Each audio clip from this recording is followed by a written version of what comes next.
Bien, información del momento, les mencionábamos, tensión máxima en Corea del Sur luego que el presidente de ese país, Yoon Suk-yeol, decretó la ley marcial durante este martes, lo que hizo salir a los militares a la calle y llevarlos al Parlamento en medio de una tensión con la oposición. Las tropas irrumpieron en la sede del Legislativo en medio de la indignación de los parlamentarios y también de varios ciudadanos que llegaron a impedir su ingreso. ¿Y en qué se basó la decisión del mandatario? Bueno, Yoon acusó a la oposición de estar bloqueando la ley de presupuesto para el próximo año, asegurando que son simpatizantes de Corea del Norte y que quieren paralizar el Estado. Y ante este debate, de manera sorpresiva, invocó la ley marcial, lo que implicaba el cierre del Parlamento, la prohibición de actividades políticas y el control de los medios. Los invito a que pasemos a escuchar las declaraciones del presidente de Corea del Sur. Declaro la ley marcial para proteger a la República Libre de Corea de la amenaza de las fuerzas comunistas de Corea del Norte para erradicar las despreciables fuerzas antiestatales pro-norcoreanas que están saqueando la libertad y la felicidad de nuestro pueblo y para proteger el derecho constitucional libre y el orden.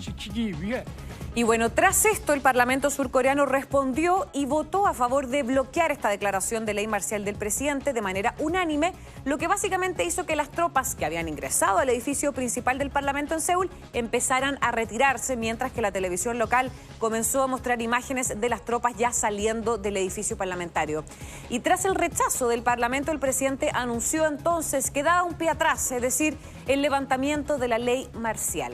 Acá el tema es que no solamente al interior de la oposición se han generado un repudio de esta medida del mandatario surcoreano acusándola de inconstitucional, sino que incluso dentro de su propio partido político señalaron que fue una decisión completamente equivocada. Y de hecho una ley marcial, para que se hagan una idea de lo grave que fue esta decisión que finalmente terminó determinando el mandatario, una ley marcial que ya sabemos que fue derogada en este caso en Corea del Sur. Pero bueno, es un estado de excepción de la ampliación de las normas legales que se regula en la Constitución de cada país, y mediante la ley marcial se otorga facultades a las fuerzas militares y a otros cuerpos policiales para que salvaguarden el orden público. De hecho, estamos con nuestra pantalla dividida. En la parte izquierda de nuestra pantalla estamos viendo imágenes completamente en vivo de Corea del Sur, donde las personas a esta hora de la madrugada continúan reunidos y congregados para mostrar su rechazo a esta medida que fue impuesta por el mandatario.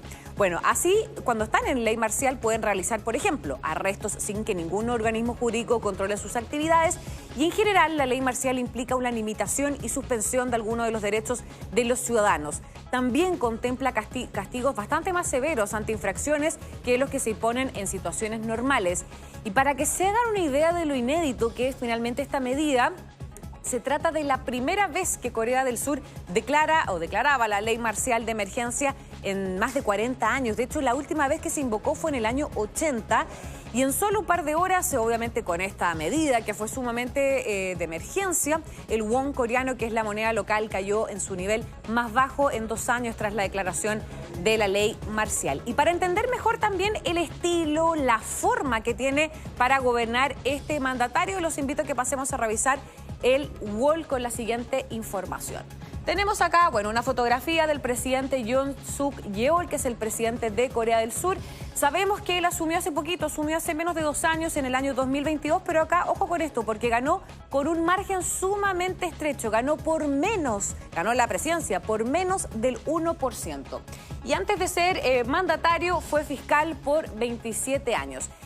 Y yo le mencionaba la forma de gobernar que tiene también Suk-yeol, porque acá una de las principales cosas es que él anunció que va a tener mano dura con Corea del Norte. Y a diferencia, por ejemplo, de su predecesor, que es Moon Jae-in, que era partidario del diálogo, de intentar llegar a algún acuerdo con Pyongyang, Suk-yeol finalmente ha adoptado una postura mucho más radical, mucho más dura, y ha prometido incluso reforzar el ejército surcoreano, e incluso ha insinuado que lanzaría un ataque preventivo si veía finalmente indicios de una ofensiva de Corea del Norte hacia Seúl.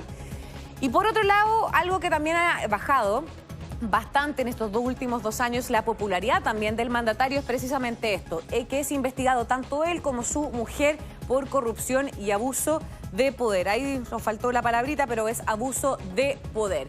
¿Por qué? Porque la esposa del presidente Kim Kyung-hee fue acusada de recibir un bolso de diseño, estos bolsos de lujo, que era evaluado en más de $2.200 como un regalo, lo que de alguna manera violaría la ley anticorrupción que prohíbe a los funcionarios públicos y a sus cónyuges recibir regalos por valores superiores a los $750.